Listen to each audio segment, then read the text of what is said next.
A todos, Jesus nos abençoe e nos conserve nessa paz, graças a Deus, né? Oremos então, a princípio, depois teremos o orador, o Leomar Gonçalves, do Léo. Então vamos fazer a nossa prece. Com muita gratidão a Deus por estarmos aqui reunidos em seu nome. Pai nosso que estais no céu, na glória da criação, ouve essa humilde oração dos pequenos lábios meus. Santificado, Senhor, seja teu nome sublime e minha alma de menino que confie em teu amor. Venha a nós o teu reinado, de paz e misericórdia, espalhe a luz da concórdia sobre o mundo atormentado. Que a tua vontade assim, que não exista nem é, seja feita em toda a terra e em todos os céus sem fim. Dá-nos hoje do celeiro, de tua eterna alegria, o pão nosso que sacia a fome do mundo inteiro. Perdoa, Pai, nesta vida, os erros que praticamos, assim como perdoamos toda ofensa recebida. Não deixes que a tentação nos vença a carne mortal, e nem permitas que o mal nos domine o coração. Em tua luz que veja e em teu reino ilimitado, que sejas glorificado, agora e sempre, que assim seja. Leomar, o microfone é todo seu. Hoje nós teremos a palestra pelo um dos meus filhos, que vai fazer a palestra hoje para nós.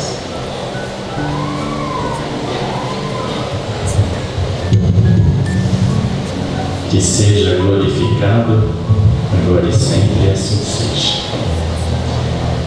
Estamos à véspera do Natal, né? E que logo que o Natal chegue, que a manjedoura esteja vazia e o nosso coração ocupado. No final a gente relembra essa figura, essa imagem que a gente fique sabendo. E que o nosso coração esteja sempre ocupado do banho de amor que a gente toma nessa casa, para a gente se fortalecer e caminhar mais um plantinho firme dando a nossa contribuição, né?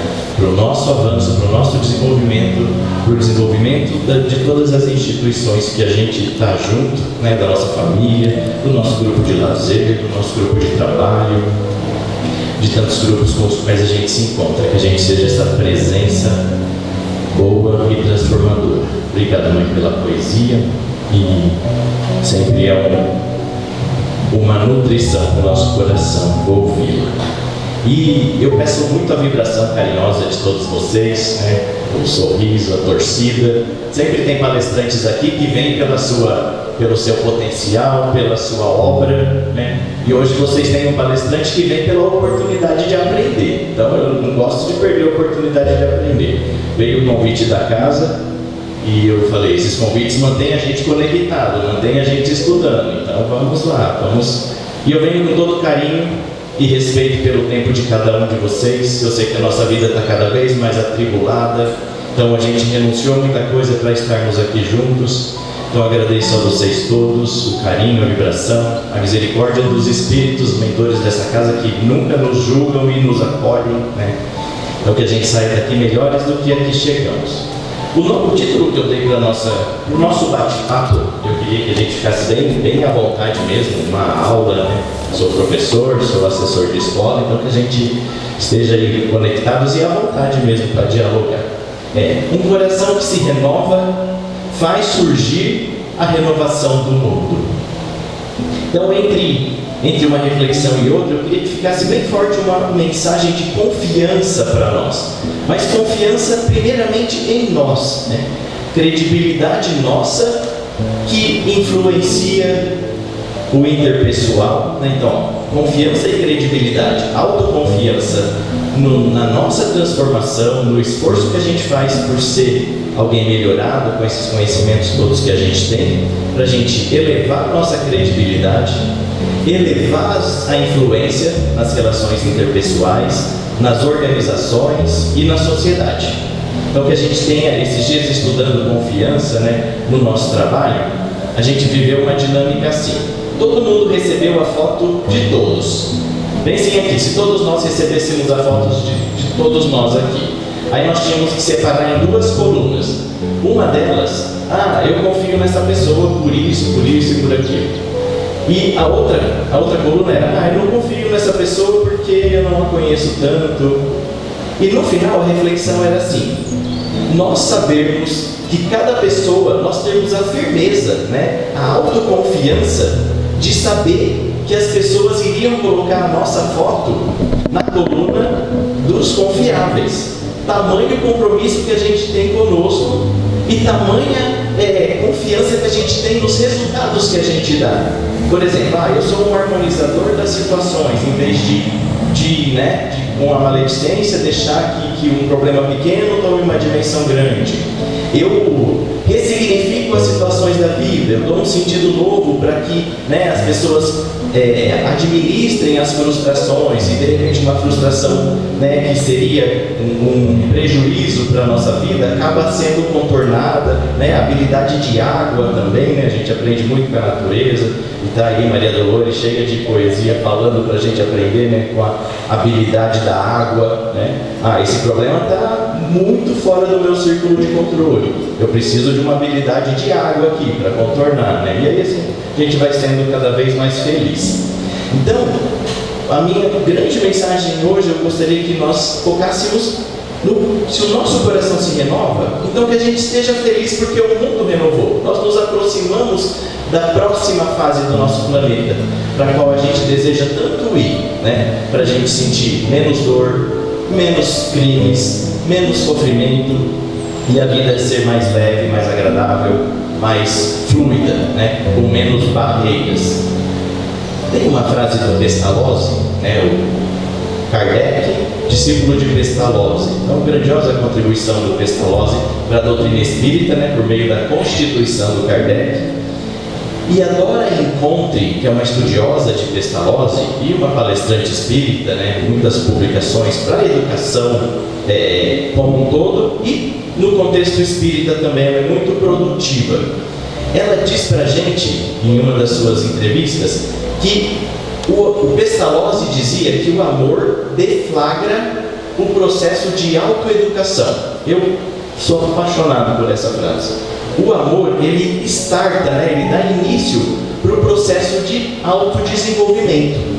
Então, se a gente se sente amado, se os nossos amigos se sentem amados por nós, nossos filhos, nossos parceiros, nossa família, nossos colegas de trabalho, se a gente aumenta o sentimento de que as pessoas ao nosso entorno são amadas por nós, certamente nós estamos contribuindo para que essas pessoas queiram se desenvolver. Então, olha só, muitas vezes na escola a gente passa uma vida toda querendo que o aluno seja autodidata, estude sozinho, se desenvolva mais autonomamente, e um grande segredo está aqui, em fazê-lo, nos fazer com que nós nos sintamos amados. Então eu queria partilhar essa frase com vocês. O amor starta o processo de autodesenvolvimento. Então que todos nós aqui nos sintamos uns amados pelos outros e que a gente faça isso, ser cada vez mais percebido. Eu gosto muito de ir lá no Mãe, em Rolândia, porque a dona Luzita implementou a cultura do abraço, Então a gente lá sempre se abraça, e abraço demorado, aquele que refaz a gente. Então eu acho isso, e as recomendações de grandes palestrantes espíritas, que a gente pratique gentileza. Gentileza na sociedade eleva a confiança interpessoal, e confiança elevada torna nosso dia a dia mais agradável. A gente vai para os contextos, ou um mercado, ou uma loja, ou enfim, uma clínica. Se a gente tem confiança elevada, a gente já sabe que vai ser bem recebido, a gente já sabe que vai ser acolhido. Então, que nós não sejamos apenas alguém que espera ser acolhido, mas alguém que acolha, que eleve o sentimento de que somos amados. Crescemos nessa habilidade de praticar a gentileza? E se a gente pode fazer, né, uns aos outros nos sentir amados, tem um psiquiatra que às vezes palestra para a gente, para a nossa equipe de trabalho, que ele diz assim: um desejo fundante do ser humano é sentir-se desejado pelos outros. Então que a gente satisfaça esses desejos de nós, né, entre nós. Que as pessoas ao nosso lado são amadas, são consideradas, são importantes, que a gente se importa com elas. E se esse amor já vai dar para a gente o desejo de a gente se desenvolver mais, imagina quando nós tivermos maior consciência do amor de Jesus por nós e do amor de Deus por nós. Eu falo que eu, pelo menos, estou nesse crescimento, né, de perceber o quão grande é esse amor, a ponto de todas as circunstâncias da minha vida serem criadas para que nós nos desenvolvamos. Pensa que amor grandioso é esse, né? De alguém que não nos julga e vai criando situações com todo cuidado. Olha a diversidade que a gente encontra no nosso planeta, as belezas que a gente encontra na nossa casa, terra, para que a gente se desenvolva. Então, se o amor entre nós faz com que a gente queira se desenvolver, queira ser melhor, imagina quando a gente tiver dimensões mais verdadeiras do que é o amor de Jesus por nós, do que é o amor de Deus por nós. E sobre o nosso aprendizado aqui, queria fazer alguns alinhamentos, né? Hoje, na educação, a gente fala muito sobre aprender a aprender, né? E isso é muito importante para a gente, porque muitas vezes a gente vem de uma formação em que o conhecimento é para nós muito memorizado. Aí facilmente a gente entra em disputas de raciocínio, né? Mas a gente para nesse degrau. Disputa de raciocínio, em se tratando da doutrina espírita, é algo, vamos dizer assim, secundário, né? Algo primário é a gente, esse conhecimento me constitui e eu sou mais habilidoso, eu convivo melhor, eu construo relacionamentos melhores com este conhecimento. Eu não ocupo só a minha memória para eu entrar em disputas de raciocínio. Então, isso de aprender a aprender é algo muito urgente para nós. E eu gosto muito de trazer algumas reflexões para a gente alinhar aqui o nosso raciocínio. Então, que as nossas trocas sempre aumentem a nossa sabedoria, a nossa felicidade e as nossas realizações. Então, que o conhecimento, o diálogo que a gente tiver hoje esteja focado aqui. Me deixou mais sábio, mais feliz, mais realizado ou com mais capacidade de realizar. E desenvolver conhecimentos superiores e nobreza de conhecimento nos fortalece. Então, que a gente seja esse buscador de autodesenvolver-se, nos sentindo amados, que a gente seja um buscador, porque fortalece o nosso ser.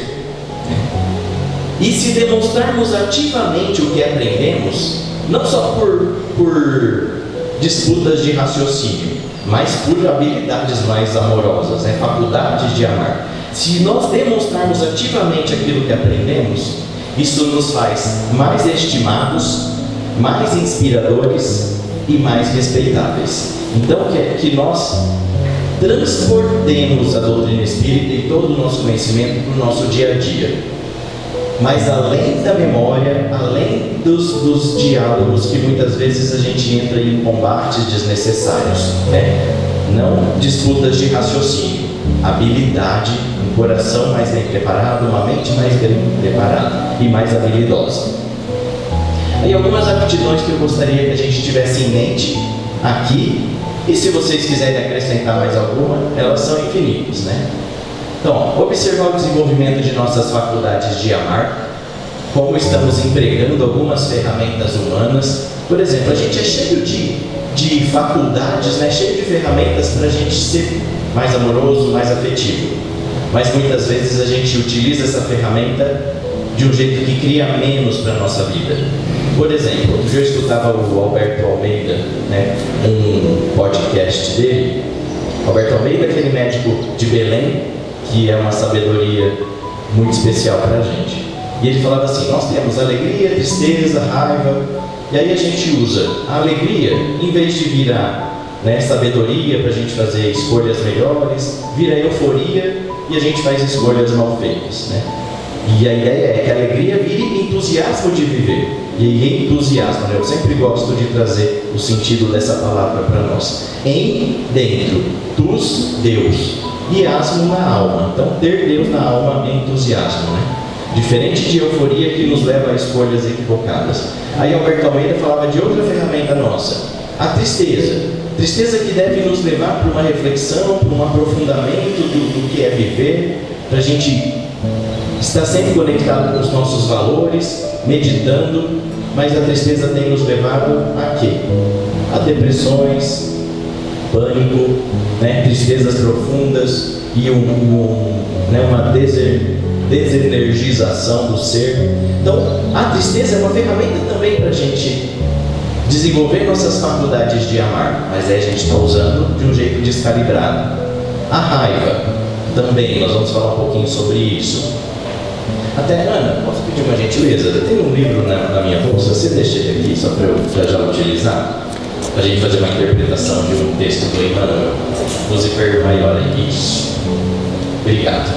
Então, lidar com a nossa ira, né? Outra habilidade para a gente refletir aqui. Obrigado. Cultivar uma comunicação não violenta. Como que a gente pode? Uma comunicação mais focada no que a gente quer criar para a nossa vida e não que desfoca desses objetivos, né, cruciais para nós. Porque quando a gente entra em conflito, a gente desfocou dos nossos objetivos cruciais existenciais. Percebem isso? Se a gente entra no conflito, a gente não está com o nosso objetivo tão fortemente na mente. Se a gente traz o objetivo forte na mente, a gente gerencia o conflito. Só que aí o trazer o objetivo na mente, que é a habilidade de a gente trabalhar para lidar com a ira, né? Trazer o objetivo em mente, trazer a lei de justiça, de amor e de caridade. Então comunicar-se sem violência e revelando o cristianismo. Confiar em Deus, preservar a paz, não se olhar como vítima, ter convicção de que vivemos vidas sucessivas que cobram alguns deslizes nossos e que trazem lições. Então, se a gente caminha pela vida, né, iluminados por essas reflexões que os Espíritos trouxeram para a gente há anos, a gente caminha muito mais fortalecido e muito mais habilidoso, né? Então, é isso que eu quero trabalhar hoje conosco. Vocês já devem conhecer, é uma história bastante comentada de Gandhi.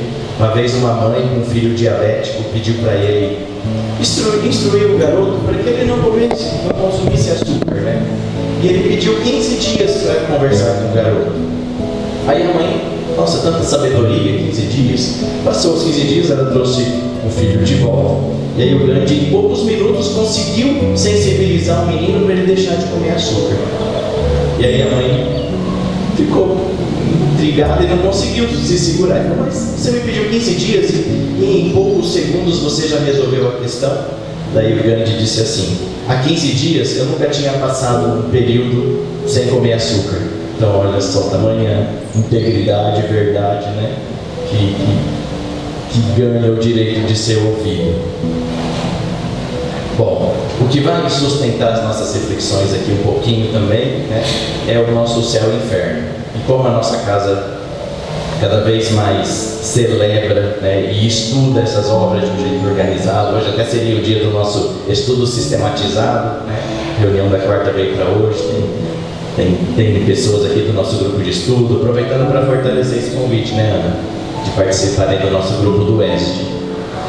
Então aqui, em agosto desse ano, o Céu e o Inferno completa 160 anos. Então, para a gente já entrar nessa celebração, quis destacar aqui, né, o quarto livro da codificação da doutrina espírita e seu principal objetivo, explicar a justiça de Deus à luz do Espiritismo, né, que a cada um segundo as suas obras, demonstrar a imortalidade do Espírito e a condição que ele usufruirá no mundo espiritual, como consequência de seus próprios atos. E no céu e no inferno a gente vai encontrar essa máxima que já é conhecida por nós e que eu trouxe aqui para apoiar as nossas reflexões. O inferno está por toda parte em que haja almas sofredoras e o céu igualmente onde houver almas felizes. Então pergunta para nós: como nos movimentarmos felizes pela vida? Nos movimentarmos em paz, para que o céu esteja onde nós estivermos, né? Outro dia eu estava tomando um voo para viajar a trabalho, aí estava num dia tão atribulado, né?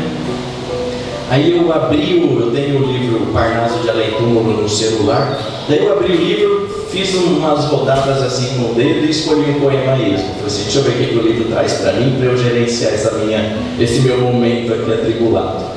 Aí o poema trouxe assim, do Alberto de Oliveira, o poema do último dia. Onde vais, homem vão?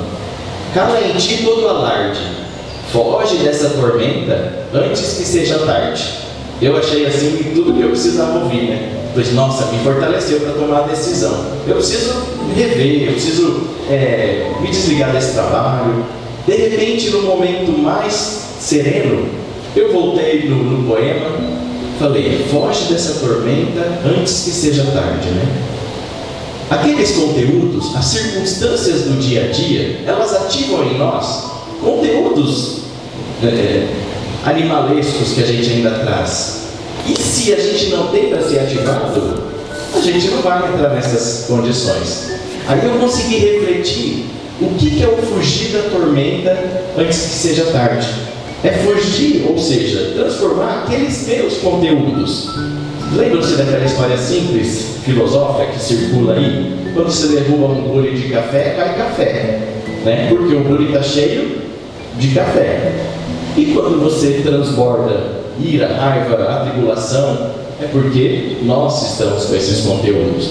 Então, o fugir da tormenta enquanto é tarde era a vitória pessoal que a gente precisa conquistar. Então, quis trazer essa situação pessoal para a gente, né, levá-la de reflexão conosco. Então, foge da tormenta antes que seja tarde ganhou um outro sentido para mim, né? Porque eu não precisava me afastar das circunstâncias. A gente é assim, né? A gente quer colocar a responsabilidade daquilo que nós estamos sentindo no clima, né? O nosso clima a gente quer justificar com uma circunstância. E não, o nosso clima é a gente que escolhe. Então a definição do universo emocional que a gente vai habitar esse é um grande desafio nosso, de a gente escolher, né? Outro dia, escutando o menino, o Victor Hugo Menino, né? Que gosta de ser chamado de menino, que ele é extremamente inspirador, né? Queria ter ouvido a palestra dele presencialmente aí, mas não curte estranho. E ele dizia: o ambiente psíquico em que nós nos mantemos, para a gente olhar para isso, né? E até nas nossas brincadeiras isso se revela, né? Vou matar você, fiquei com vontade de atirar naquela pessoa. Então, para a gente ver o ambiente psíquico em que a gente se mantém e gerenciar, né? Porque nem segurar demais faz bem e nem extravasar demais faz bem. O que a gente precisa? Abrir o espaço aí entre o estímulo e a resposta e ativar os nossos objetivos cruciais, né? O que é crucial para mim na minha existência. Então, cada vez mais clareza, né, de a que estamos aqui, porque nem extravasar e nem segurar demais.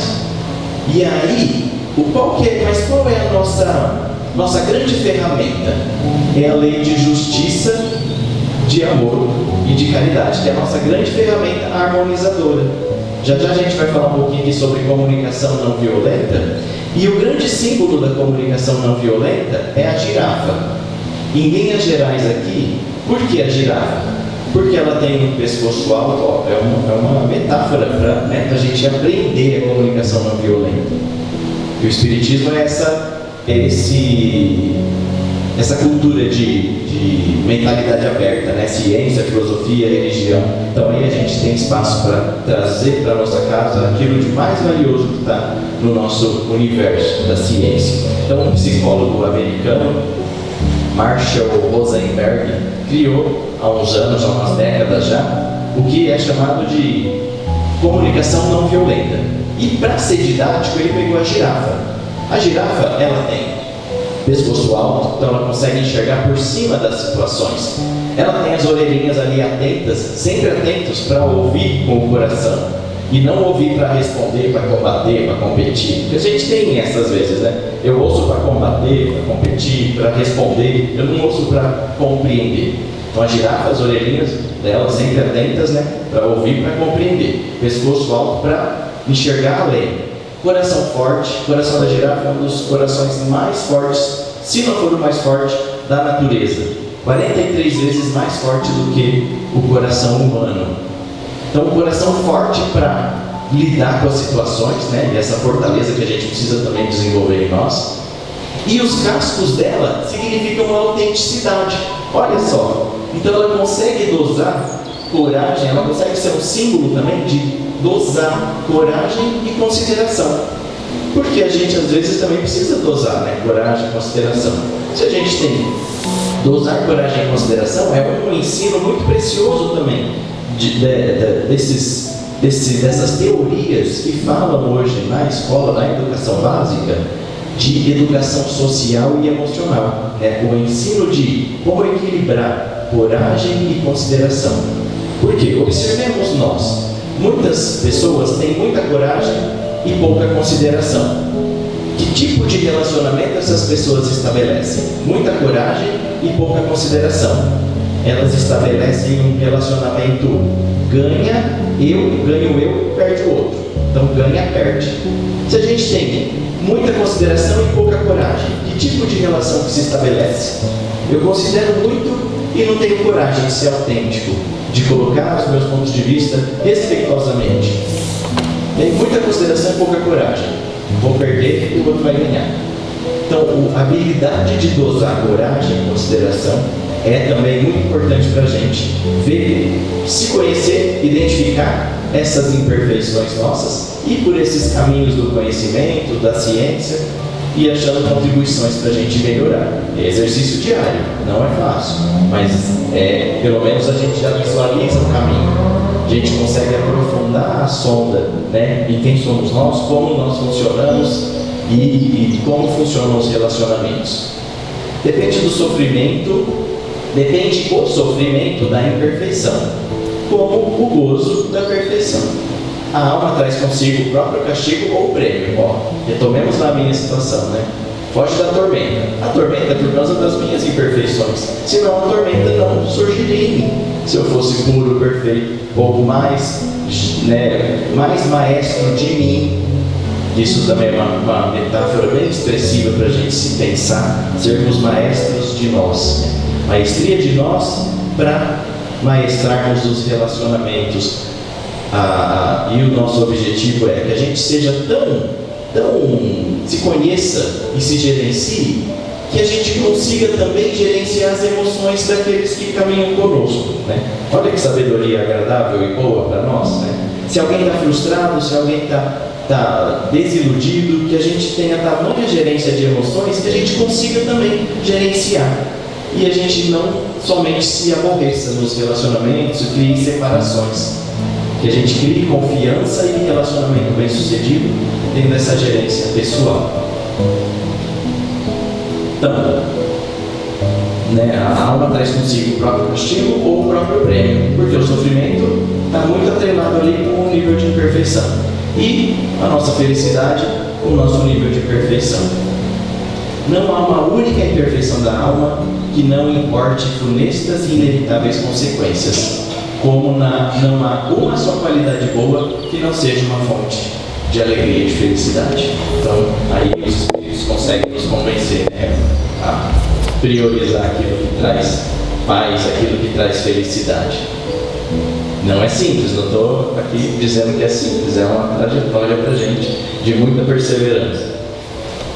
Mas como a gente estava conversando ali na recepção, né, não é agradecer isto e não aquilo. É agradecer isto e agradecer aquilo também. Então é tudo dar graças, né? A completa felicidade prende-se à perfeição. Isso é, a purificação completa do espírito. Toda imperfeição é, por sua vez, causa de sofrimento e de privação de gozo. Do mesmo modo que toda perfeição adquirida é fonte de gozo e atenua os sofrimentos. De um livro chamado Mensagens, do Emmanuel, psicografia do Chico, que fala né? Dá pra gente várias circunstâncias sociais, e eu queria fazer uma brincadeira aqui de complete a frase com a gente, tá? Vocês vão me ajudando aí. Você não vence o egoísmo de uma só vez. O texto chama alguém, mas pode alcançar pequenas e seguidas vitórias na vivência diária, né? Eu gosto muito daquele livro da Joana de Ângeles, de mensagens diárias, eu não vou me lembrar o nome agora, em que ela fala que, assim como um músculo, né, algo fisiológico, precisa de exercício para dar uma resposta rápida, nosso aspecto moral também precisa desse exercício para a gente dar respostas melhores e mais rápidas. Então, alguém na condução lotada está de pé e desconfortável. Completemos a frase. Alguém quer ajudar? Alguém na condução lotada está de pé e desconfortável. Aí o Emmanuel coloca: ofereço assento. Alguém em qualquer fila está aflito. Deixa passar na frente. Deixa passar na frente, ser da frente. Outro dia eu vi um vídeo de uns japoneses que eu achei maravilhoso. Ele cedeu um lugar na fila, mas ele saiu e foi lá para o final da fila. Por quê? Ele cedeu, mas os outros ele não tinha convicção de que cederiam também. Então eu achei isso muito bonito, muito sofisticado, né? Alguém na sala de espera está impaciente. Não faz. Oh, mas é essa criatividade que eu estava esperando. Eu falei: opa, a gente vai ir além do que o Emmanuel sugeriu. Maravilhoso. E deu seu lugar, é o que está no texto da psicografia do Chico. Alguém à mesa está com mais fome. Silva primeiro. Dá o melhor pedaço, né? Ou sirva-se depois. Maravilhoso. Alguém no escritório é inexperiente. Ajuda, forneça detalhes, né? No meu contexto de trabalho, uma empresa grande, a gente contato toda vez com gente muito distante, e o nosso objetivo diário é criar confiança, construir confiança. A gente vê que falta muito isso, né? Dá uma resposta muito ampla que a gente fala: o que eu faço com esse texto? O que eu faço com essa resposta que eu não sei, né? Nem muitas vezes até o vocabulário a gente não acessa. Então forneça os detalhes, né? Alguém na calçada estreita está com pressa. Afaste-se sem barulho, deixa passar. A gente não sabe o objetivo, né, e o motivo da pressa. Alguém na rua pede o favor da informação. Dá um Google, né? Boa, atenda. Outro dia eu estava em viagem, daí chegou uma pessoa, falou assim: você não é daqui, né? Um médico, um senhor recifense. Eu falei: não sou. Ele falou assim: eu logo percebi. Se você precisar de alguma ajuda, eu posso te dar os principais pontos da nossa cidade. Daí eu falei: então o que você falaria para um turista sem tempo? Daí ele deu alguns pontos, enriqueceu o meu tempo ali, valorizou a cidade dele e me deu assim um gesto de acolhimento e de gentileza. Eu falei: que agradável isso. E aí no final ele falou assim: sabe por que eu faço isso? Porque uma vez eu fiz uma viagem muito sonhada e eu tinha pouco tempo. E uma pessoa me deu uma orientação errada. Eu perdi um dia da viagem porque eu fui na direção contrária. E era um período que a gente não tinha muita ferramenta para se localizar, não tinha Waze, não tinha aplicativo. E eu perdi um dia da minha viagem. Então eu faço questão de responder ao que a pessoa fez comigo de um jeito agradável. Então, atenda. Alguém no trânsito insiste com a buzina. Buzina também? Deixa passar, né? Deixa passar. Sabedoria nossa. Alguém no clube está sem ambiente. Facilitemos, acolhamos, apresentemos o clube, apresentemos uma pessoa. Alguém na família exige mais. Quase que eu não pus essa. Dê atenção. Vá além do simples dever. Então, são algumas recomendações divertidas da gente se pensar, se conhecer. São atitudes simples tidas a conta de boa educação, mas realmente os primeiros passos no campo da solidariedade. Sirva sempre alguém em dificuldade, ainda que ele não lhe peça. pois esse alguém é o amigo que o ajuda a vencer o egoísmo. Olha só, né? A buzina, o trânsito difícil, o barulho na calçada, o apressado na fila, o impaciente, né? São os amigos que ajudam a gente as circunstâncias criadas ali para a gente vencer o egoísmo. E se a tribulação surgir em nós, conteúdo que as circunstâncias faz surgir em nós. Então, se nós estivéssemos, né, mais próximos da purificação, fugir da tormenta enquanto há tempo. Então, este novo olhar, essa ressignificação, a tormenta surgiu porque ativou conteúdos nossos que a gente precisa gerenciar e transformar. Quando a tormenta não surgir mais, né, então fugir da tormenta enquanto é tempo. Esse ressignificar o que é a tormenta é patrimônio meu, não do outro que criou a circunstância. E a circunstância foi essa contribuição, né, para a gente. Em que estado psíquico nós nos mantemos? No livro Fonte Viva, acho que eu vou deixar só a sugestão de leitura, não vamos ler juntos, mas tem uma lição chamada Na Obra de Salvação, que... Léo. Não, é que eu tenho umas outras reflexões que eu quero priorizar. Essa daqui está acessível. Tá? Essa aqui está acessível, né, para todos, então vou priorizar umas outras reflexões e vou deixar esta mensagem em destaque para a gente, sugestão, tá? Neste livro aqui, Fonte Viva, Emmanuel coloca para nós no texto, na obra da salvação, que nós somos feitos para a obra da salvação e não para a ira. E aí a grande pergunta que eu quero que vocês tenham em mente quando lerem esse texto é: em que estado psíquico nós nos mantemos? Né? Então é um texto riquíssimo. E aí, se vocês quiserem fazer uma leitura mais sofisticada ainda, observem a visão, os comportamentos, a visão que está lá no texto, os comportamentos que surgem por causa daquela visão e os resultados alcançados. Tá? Só um exercício de leitura para casa. Aqui, comunicação não violenta. Então a girafa é o símbolo da comunicação não violenta, né? Como a gente pode estabelecer uma comunicação mais fraterna, mais com os valores cristãos ali presentes. Estamos acostumados a nos manter no labirinto destrutivo da punição, da raiva, da culpa, da vergonha. Tem umas reflexões do Divaldo muito especiais, que ele fala que 2 palavras sairão do nosso dicionário, né? Culpa e vergonha, quando a gente conseguir se elevar em responsabilidade. E a gente se mantém nesse labirinto destrutivo da punição, da raiva, da culpa, da vergonha, porque são papéis que foram passados para nós nos convivermos nesses moldes, nesses modelos. E o que a gente precisa é trazendo para o nosso consciente e exercitando papéis novos. Na sociedade do futuro, 2 palavras desaparecerão do dicionário: pecado e culpa. Eu falei vergonha, né? Pecado e culpa. A palavra que substituirá esses 2 vocábulos é responsabilidade. Então, consciência de culpa virará consciência de responsabilidade. E a gente vai arrepender, espiar, reparar com toda a coragem, com toda a alegria. Aqui, só para a gente fixar, a girafa, símbolo da comunicação não violenta. Só para vocês não esquecerem dessas habilidades novas. Orelhas grandes e atentas para escutar com empatia. Tem estudos mais novos ainda, falando de um outro modelo de escuta, que é além da escuta empática. Escuta empática já é um termo que está divulgado, né? Escutar o outro com empatia, ouvindo com olhos, ouvidos, coração, o que a pessoa está sentindo, refletir com ela os sentimentos dela, se são com base em fatos, porque muitas vezes os nossos sofrimentos são imaginários, né? Concorda comigo também, né? A gente está sofrendo, mas quando você vai buscar evidências, outro dia um amigo falou assim: Léo, nossa chefe não confia em mim. Daí eu refleti esse sentimento com ele. Eu disse: mas você está sentindo que não há confiança dela no seu trabalho? Você está na equipe.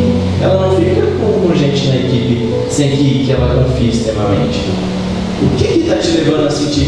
E aí ele foi ver que era um sentimento muito mais relacionado com baixa valorização pessoal dele do que com comportamentos vindos da nossa liderança. Então, sofrimento imaginário. Assim como a gente está cheio de sofrimento né? Não vou nem arriscar um percentual, mas outro dia, ouvindo uma psicóloga falando na internet, ela disse que mais de 70% dos sofrimentos dela eram imaginários, que não eram com base em fatos, eram com base em sentimentos.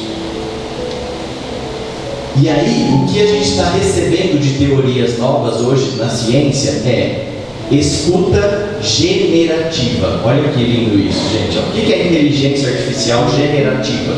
Generativa é uma palavra que está, né, mais utilizada agora. Que gera, que cria mais para a vida, que melhora a vida. Então, uma escuta generativa. Eu acho que são as vésperas da gente chegar numa escuta amorosa, né? Porque a gente faz um esforço, né, para chegar no amar ao próximo como a si mesmo. A gente faz um esforço científico e muito grande e, na verdade, né, o que é crucial para nós é muito simples, né? É que a gente vai se distraindo no meio do caminho. Então, escuta empática, para mim, ficou muito mais bonito e agradável de eu entender com o conceito de escuta generativa, que é um nível superior de escuta empática.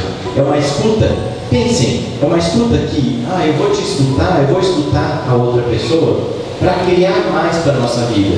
Eu não vou escutar para responder, eu não vou escutar com as barreiras da minha biografia. Outro dia eu estava escutando uma amiga conversar com o filho. E aí eles começaram a conversar, o garoto queria partilhar que ele não tinha ido tão bem no teste de leitura e ele não conseguia chegar naquilo. Ele estava com receio de apresentar aqueles resultados para a mãe e para o pai, porque a mãe começou a compará-lo com outros amigos, começou a competir com ela própria e com a irmã. Então olha só, o que a gente faz? A gente escuta para responder e não escuta para compreender. A ideia da escuta empática, da comunicação não violenta, é a gente não avaliar, não julgar, não ter medo do silêncio quando a gente escuta. É uma sabedoria bem especial esses aprendizados para a gente. Pescoço longo para ver além dos julgamentos e compartilhar essa consciência. Eu enxergo além dos julgamentos, enxergo olhando para o que é crucial e não distraio com competições desnecessárias, com conflitos, com investigações, com avaliações, com aconselhamentos muitas vezes. Seus cascos demonstram sua postura firme e autêntica. Seus cascos são a coragem, né? O equilíbrio, a temperança. E o maior coração dos mamíferos terrestres. Então, o coração 43 vezes mais forte do que o humano para existir. E identificando algumas práticas nossas, nós falamos em papéis que nos são passados, que a gente se comporta com esses papéis achando que tem eficácia neles, que tem amorosidade. Muitas vezes na conversação, observem a qualidade da conversação de vocês. A gente usa a nossa biografia para dar a resposta para as pessoas. Não precisa responder. Cada um tem a chave para as suas situações, né? Só que a gente já quer avaliar, a gente já quer aconselhar, a gente já quer interpretar, a gente já quer comparar com outras situações. Então, essas práticas, a gente precisa suavizá-las e ouvir para compreender. E aí a gente vai baixando essas barreiras, que são barreiras de uma escuta. Esse termo também é de um grupo de pesquisadores, a editora chama Franklin Covey Education, que eles têm conteúdos muito especiais para a gente. E eles falam de escuta autobiográfica. Eu escuto e já tenho a resposta certa para a sua vida, como se a minha vida fosse a solução para tudo. E aí, o que acontece quando a gente escuta para responder? Acontece hostilidade, em que uma mais uma pessoa vale por menos uma. Observe se isso não é constante nos grupos, né? Tenho duas pessoas, mas elas valem por meia, porque tem hostilidade ali naquele relacionamento. Não tem uma escuta generativa, uma escuta que cria mais. Ou postura defensiva, uma mais uma vale por meia. Na hostilidade vale por menos, perdi força das duas. Ou vale por meia. Ou se eu tento conciliar, né, vale por 1,5. Eu perdi potência. Até conciliação é perder potência. A gente precisa criar cooperação criativa. Aqui é um gráfico falando da estrutura do conflito. Ó, falta disposição para a gente, objetivamente está pouco claro, porque a gente distraiu do conflito e fica lá aquela disputa, seu jeito, meu jeito, seu jeito, meu jeito. Não tem um jeito mais maravilhoso de tornar a vida. Aí, a colaboração criativa, 1 mais 1 vale por 3, por 10, por 1000. Eu gosto muito de usar essa reflexão quando eu falo do seu Hugo, da Dona Dulce, que eles, valeram por quanto? Olha só que colaboração criativa vale 2 pessoas valerem por 100, Não tem mentira nisso, não tem pura possibilidade científica de 1 mais 1 valer por 100. Esclarecer objetivamente, procurar primeiro compreender, depois ser compreendido, valorizar o diferente, desejar que o outro pense diferente. Certa vez um cidadão chegou para o Chico e disse para ele: Chico, eu tenho tudo, não me falta nada, tenho um bom trabalho, boa família, condições econômico-financeiras, só me falta uma alegria, tem um vazio muito grande dentro de mim, uma tristeza grande. Daí o Chico disse assim para ele: sim, meu irmão, você tem tudo, só lhe falta a alegria que você pode proporcionar aos outros. Acho linda essa passagem, queria que a gente encerrasse esse momento com ela. E agradeço muito o carinho, a atenção de vocês, o respeito, a vibração.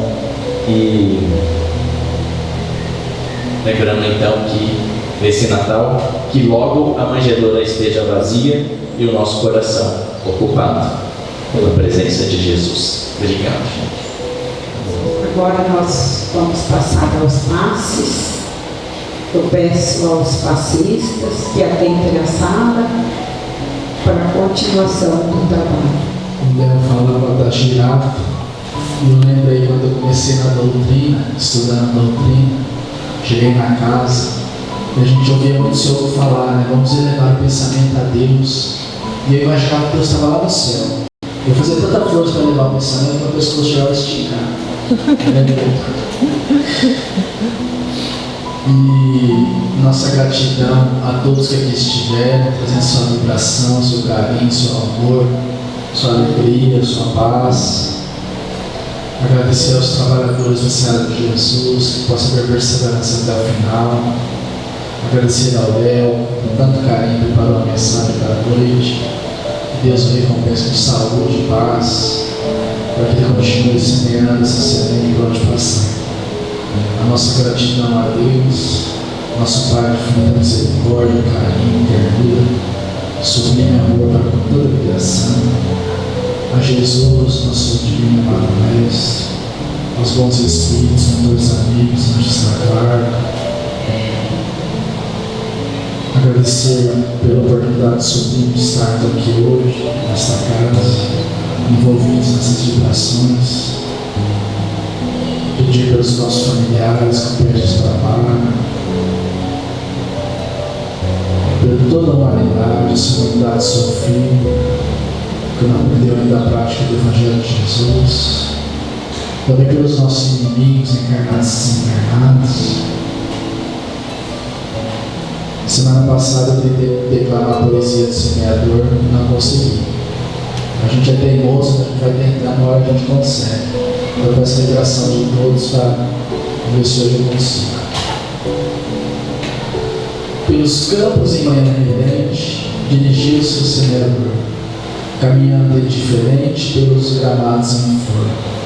E seguiu e foi andando pelo campo que encontrou, sempre semeando até que o saco esvaziou.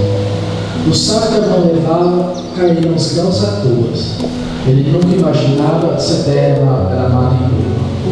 Ora da estrada da beira, ora em silvado espinhoso, ora em terrão pedregoso, depois em fecunda lenha.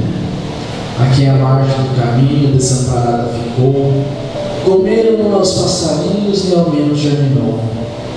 Desceu vaquinha enfesada do meio de espinhal, e nos espinhos apertadas veio morrer afinal. Aqui entre as pedras foi cair, nasceu e viveu curtamente e secou sem produzir. Só a última ditosa que em bom terreno caiu, cresceu bela e vigorosa e frutos bons produziu. Amigos que sois a aurora, a esperança do Brasil, meditai atentamente os ensinos que a mensagem disser. e para a boa semente, sejamos como a boa terra. Que ela germine e possamos, em nossas almas em flor, medem em frutos abundantes, premiando o semeador. O maior semeador que desceu na terra foi Jesus, que semeou no nosso coração o tempo todo. E todos nós, o leão, o semeador, todos nós somos semeadores, não só os que falam, os que cantam, os que declamam, mas todos nós, no nosso dia a dia, nas nossas tarefas, nas nossas missões, por pequenina que seja, a gente pode semear com carinho, com amor, fazer tudo com dedicação.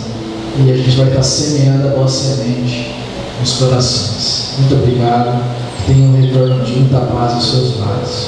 Deus abençoe.